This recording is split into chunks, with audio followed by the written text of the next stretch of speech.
Hello and welcome to Science in 5. I'm Vismita Gupta-Smith and this is WHO's Conversations in Science. This is the series where WHO experts will explain the science related to COVID-19 so you can protect yourself and your loved ones.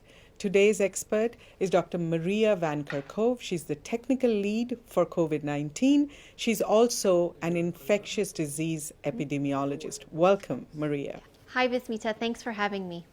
So, Maria, we're now in the 7th month since WHO declared this a public health emergency of international concern, and new evidence is coming in every day. So tell us how this virus infects the human body. What is really important that we understand about transmission is how this virus transmits, meaning how does this virus move from one individual to another? When the virus transmits, meaning when does somebody who is infected with this virus transmit to others, and where is transmission taking place? What is the setting in which the virus is spreading?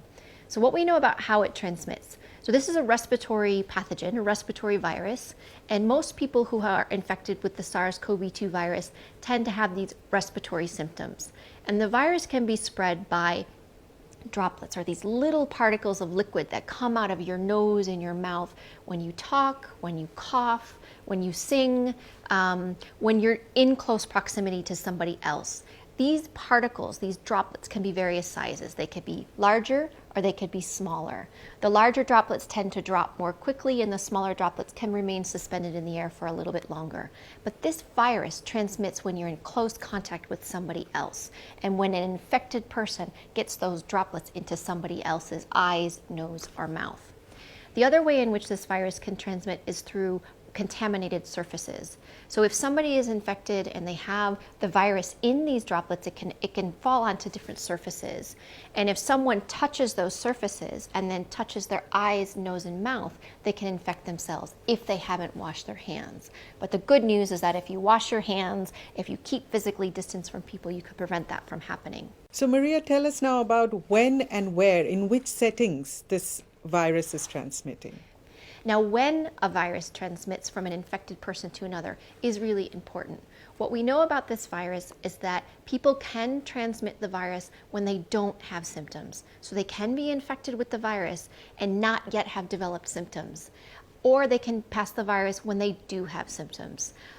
It appears that most people are most infectious at or around the time that they develop symptoms, which includes a few days before they actually get sick or actually start to feel unwell.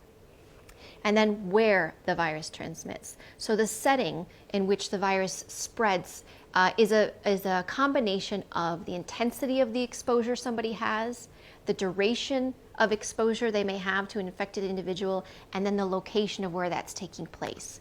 So for example, we know that in crowded settings, when people spend are in close proximity to one another, they spend long periods of time, they're in a room that's crowded, may not have good ventilation, that is a good example of where transmission can take place readily.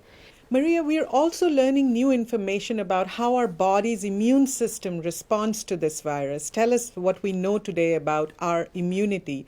Does it last, for instance? So when an individual is infected with the SARS-CoV-2 virus, they develop an immune response. It usually takes a week or two, and sometimes maybe longer, for the body to develop what we call antibodies. And these protect against reinfection.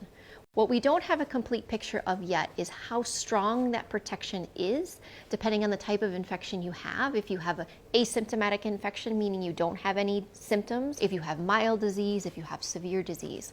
It's not completely clear how strong the protection is and how long that protection lasts. But we do expect people who are infected with this virus to develop an immune response. Maria, we're also hearing about situations where people are reported to have been reinfected. What do we know about that? Yes, we are hearing reports that some people may have been reinfected with the SARS-CoV-2 virus, but it's important to put this into context. Out of the more than 23 million cases that have occurred worldwide, we need to understand how often this is happening at a population level. When somebody develops an immune response, they have these antibodies that last for a certain amount of time, and we really need to understand how long those antibodies last. When those antibodies are present, that will protect against reinfection. But if those antibodies wane over time, if they reduce over time, it may be possible that somebody could be reinfected again. And as new evidence comes in and we learn more, we will keep you informed about the science on this issue. Maria, tell us about the mutations that this virus is going through. We hear about different strains. Is this something we are worried about? All viruses change, or you can call it mutate. Mutate sounds like a scarier word than change, but there are natural changes and natural mutations that happen with a virus as it circulates through a population.